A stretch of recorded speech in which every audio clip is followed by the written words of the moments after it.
Hi! அதோட continuation vlog பார்ப்போமா? So recipe video சொல்லியிருந்தேன்ல அதுதான். இது வந்து 2 இதுக்கு ஐட்டம்க்குள்ள இன்கிரீடியன்ட்ஸ்லாம் நான் சேர்த்து காமிச்சிருக்கேன். என்னென்னா தேங்காய் பால் சாதம் ஆர் நெய்ச்சோறு எப்படினாலும் நம்ம சொல்லிக்கலாம் அதுதான். அப்புறம் அது கூட ஒரு கிரேவி. அந்த கிரேவியில தான் இன்னொரு கொலாப்ஸ் ஆயிடுச்சு. அது வேறு விஷயம். அதையும் நான் உங்கள்கிட்ட சொல்கிறேன்.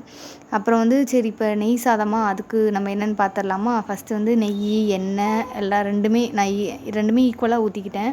ஊற்றிட்டு பட்டை, கிராம்பு அந்த ஹோல் ஸ்பைசஸ் இருக்குல்ல அதெல்லாம் வந்து தாளித்து விட்டுட்டு ஆனியன் நல்லா சாட்டே ஆனதுக்கப்புறமேட்டு இஞ்சி பூண்டு பேஸ்ட்டு ப்ளஸ் அது கூட கொஞ்சம் தக்காளி, அப்புறம் மிளகா. இது வந்து நிறைய பேர் வந்து சிம்பிளாக நெய் சாதம்னா நெய் விட்டு இந்த தக்காளி வெங்காயம்லாம் ஆட் பண்ண மாட்டாங்க. பட் அதனால் நான் ஆட் பண்ணேன். சரி அது தாளித்து விட்டால் அது எப்படி இருக்குது டேஸ்ட்டு அப்படின்னு நான் ஃபர்ஸ்ட் டைம் தான் நானும் செய்கிறேன்.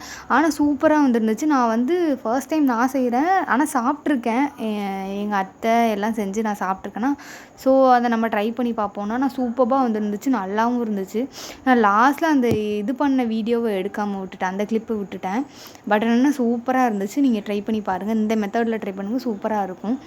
அப்புறம் மிளகா வந்து நான் 1 தான் போட்டிருந்த மாதிரி இருந்துச்சு. ஆனால் நான் கடைசியில் தாளித்து அந்த இது ஊற்றும்போது தாளித்து அந்த லாஸ்ட்டில் அந்த தேங்காய் பால்லாம் ஊற்றும்போது இன்னும் 2 மிளகா போட்டேன். ஏன்னா நாங்கள் வந்து கொஞ்சம் உரப்பு நல்லாவே சேர்ப்போமா அதனால் ஸோ அதையும் போட்டு கிண்டி இறக்கிட்டேன். நல்லா இருந்துச்சு. இதுவுமே நல்லா இருந்துச்சு. ட்ரை பண்ணி பாருங்கள். டாட்டா பாய்.